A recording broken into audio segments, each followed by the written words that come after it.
Ah, o senhor vai doar? Não, vou passar para o nome dele. Mas tá bom. Aí você tem que ir com um jeitinho, explicar, é um, é outro, tá? E você vai explicar para ele o que é uma doação, o que é a colação, o que é a compra e venda, por que os outros filhos precisam assinar também, anuína, etc., até conseguir chegar na conversa. Mas você chega cheio de pedra na mão, falando, opa, então nem um nem outro, então não vou fazer nada. Vai ter problema, né? Então tem que ter muito cuidado com isso. E isso cai, inclusive, numa prova oral, né? Porque acho que o examinador aproveitou, né, da situação de fragilidade do candidato ali, já jogou na cabeça dele, viu que ele travou e aí começou a fomentar aquela confusão na cabeça do coitado. E a saída era simples, era simplesmente o quê? Vai aqui, os meios jurídicos mais adequados à obtenção do fim visado e instruir o integrante da relação sobre a natureza e a consequência do que pretende produzir. Simples isso. A pessoa ela fala, não sabe o que é um ou outro, quem que vai explicar isso? É o tabelião. Nesse caso aqui específico, nesse exemplo que eu dei, é o tabelião de notas que vai falar o que é um, o que é o outro e qual que é o caminho mais correto para o quê? Para que não tenha uma simulação. Para que ele privilegie, né, a vontade das partes chegar naquele negócio jurídico que elas realmente pretendem, mesmo que elas não saibam qual é o nome do negócio jurídico. Então ele capta a vontade e ele explica para a parte depois. Inciso 6º, dar cumprimento aos mandados de averbação, registro ou anotação oriundos de outra comarca, encaminhados por ofício do escrivão ou apresentados pelo interessado e instruídos com cópias autenticadas, independentemente do cumpra-se do juiz de sua comarca, satisfeitos os emolumentos se devidos. Tá? Então, muito cuidado. Tá? A questão relativa ao cumpra-se, se vocês derem uma olhadinha lá na Lei 6.015, lá no artigo 109, tá, da Lei 6.015, ele fala do cumpra-se. Quando se trata ali, eventualmente, de uma retificação do RCPN, uma retificação judicial de assento. Tá? Então, a necessidade do cumpra-se acabou sendo difundida para o Brasil inteiro, que toda a ordem que vinha de averbação relativa a registro, etc., seria obrigatoriamente, deveria passar pelo cumpra-se. O cumpra-se nada mais é o quê? Que o juiz corregedor da comarca, né, que está recebendo aquele mandado, ele peça, né, o oficial ele pede autorização para o juiz para cumprir a ordem vinda de outro. Mas isso, na verdade, na sistemática, no regramento da Lei 6.015, ele pede somente no caso do artigo 109, tal cumpra-se, que vem o quê? É uma retificação judicial pelo artigo 109 que venha de outro juiz. Aí, nesse caso, tudo bem. Fora as outras hipóteses, não tem lugar nenhum pedindo isso. E acabou sendo tão difundido isso aqui na prática que foi para as normas de muitos estados, a obrigatoriedade do cumpra-se. E por um erro crasso, agora eles começaram a voltar e tirar a obrigatoriedade do cumpra-se, onde não deveria nem existir. O artigo inciso 7º, que realizar o atendimento prioritário de idoso, portador de necessidade especial, pessoa acompanhada por criança de colo, gestante, lactante, servidor público e servidor público em diligência oficial. E muito cuidado, tá? Nós já tivemos uma decisão lá no STJ acerca de um problema, né, acerca dessa questão do atendimento prioritário de idoso e o princípio da prioridade do registrador imobiliário. Tá? E até nós tínhamos, foi na verdade na capital, em São Paulo, que eram os chamados old offices, né, que eram os velhinhos office boys que furavam fila dos cartórios e aproveitavam da situação de idoso para conseguir prenotar os títulos antes. E teve isso subir, acontece, né? O nosso querido Brasil, ele é um berço, né, de engenhosidades, né? E ganhou até nome, né? Old offices, né? Era bonitinho.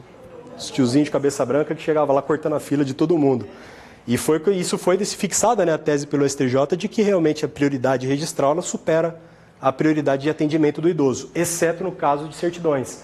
Então, tudo na serventia que não diga respeito ao livro protocolo, o idoso, o deficiente, portador de necessidade especial, etc., serão atendidos com prioridade. No livro protocolo, na fininha do livro protocolo, quem chega primeiro vai ser atendido. Ali afasta a prioridade de atendimento, porque ali vale a prioridade do título. E tivemos isso, né? Foi um caso prático lá no estado de São Paulo, na capital, que aconteceu isso. E eram velhinhos muito bem remunerados, eles eram muito procurados, né, pela qualidade, né, que eles tinham de estar ali, né, com essa facilidade, né, de sair furando as filas de todo mundo e conseguir atendimento mais rápido.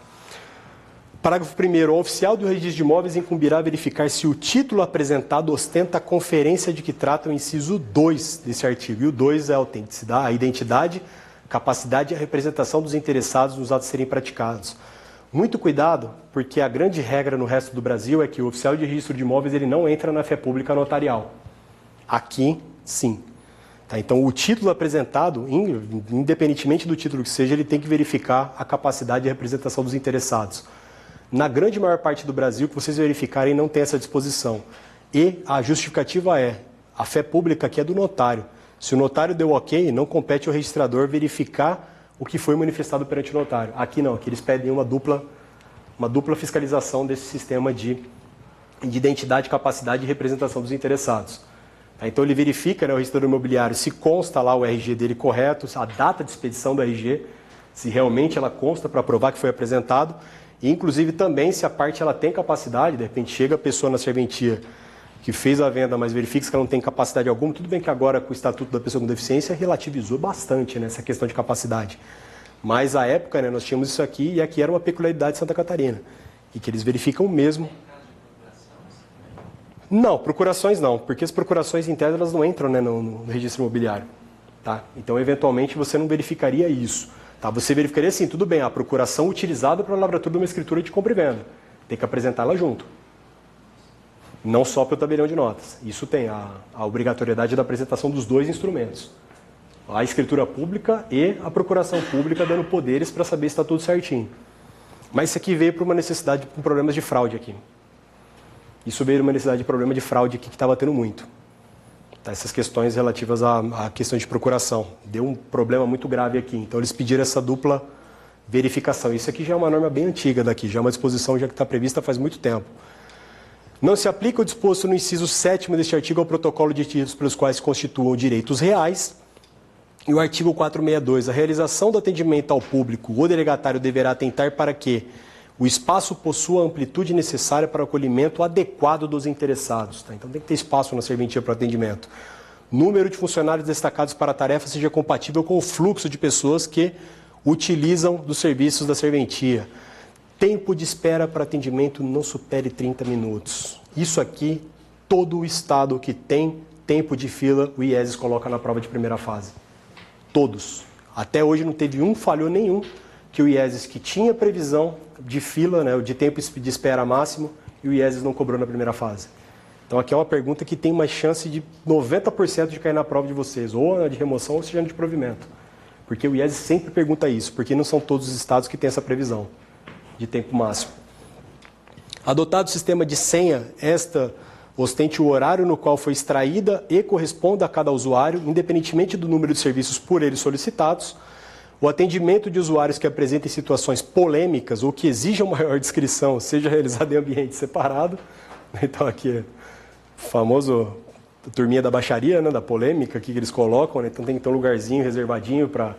Isso aqui principalmente, tá? Deu inventário e partilha, aqui o bicho pega, né? Aqui para acalmar os ânimos naquele momento lá é uma coisa bem complicada. Então eles colocam bem isso aqui na questão de situações polêmicas. Eu gostei muito da forma da redação, né? Eles são bem sucintos aqui, né? Assim, bem, no caso de polêmicas, né? Exige uma maior descrição, né? Que seja realizado em um ambiente reservado, separado. Mas é uma disposição bem bacana. E o inciso 6º, em casos de necessidade ou requerimento do interessado, o atendimento seja prestado diretamente pelo delegatário ou seu substituto. Aqui também é uma peculiaridade de Santa Catarina. Tá? Aqui eles falam que a pessoa chega na serventia e fala, não, eu não quero lavrar a escritura nem com o escrevente, nem com o substituto, ninguém. Eu quero o delegatário aqui, eu quero o titular para lavrar minha escritura. Maravilha. Ele vai ter que estar lá dentro da serventia e vai ter que se apresentar naquele momento. Sob pena da pessoa ligar lá na corregedoria, lá no diretor do foro e falar, oh, cadê o cara que está aqui? Ele não está e é ele que eu preciso, eu quero lavrar com ele, estou com medo de dar problema isso aqui e eu preciso do delegatário. Então isso aqui foi uma forma também bem sucinta, né, de falar para o delegatário, fica lá na serventia, vai ser melhor, né? Então, evitar, né, a polêmica que tem lá no Paraná, o pessoal está batendo cartão no Paraná praticamente, aqui eles colocaram um jeitinho um pouco mais sucinto. Parágrafo 1º, né, o delegatário deverá realizar por iniciativa própria ou mediante contratação de serviço especializado a pesquisa permanente que indique o grau de satisfação com os serviços prestados e atendimentos realizados na serventia. E essa aqui é a segunda parte, segunda vez que eles replicam isso, né? Lá fala, né, que tem que ter um canal exclusivo, né, para sugestões, elogios, reclamações, etc. E aqui ele coloca mais uma vez essa preocupação nas normas essa pesquisa de qualidade do atendimento da serventia. E é vedado ao delegatário expedir atos internos que limitem ou dificultem o atendimento a pessoas que se utilizem dos serviços da serventia. Tá? Então aqui, né, não pode no delegatário que ele baixar, né, eventualmente alguma circular, até mesmo a portaria interna que limitem ou dificultem atendimento para quem se utiliza dos serviços da serventia. Aqui basicamente, tá, pessoal, é aquelas antigas, né, instruções que tinha de delegatário de falar, ó, só vai atender 10 pessoas hoje. E acabou a senha. Isso ainda na Bahia acontece, tá? Tem lá que o pessoal abre com 15 pessoas, acabou, quem pegou a senha pegou, quem não pegou, só vem no dia seguinte. Isso aqui também, eles vieram e replicaram isso justamente para coibir esse tipo de coisa. Ou seja, enquanto a serventia está aberta, vai ter que atender. Não pode criar nenhum tipo de dificuldade. Ou até mesmo fazer triagem, né, por complexidade, né, de ato, etc. Isso também não pode ser feito. Artigo 463. O número de inscrição da serventia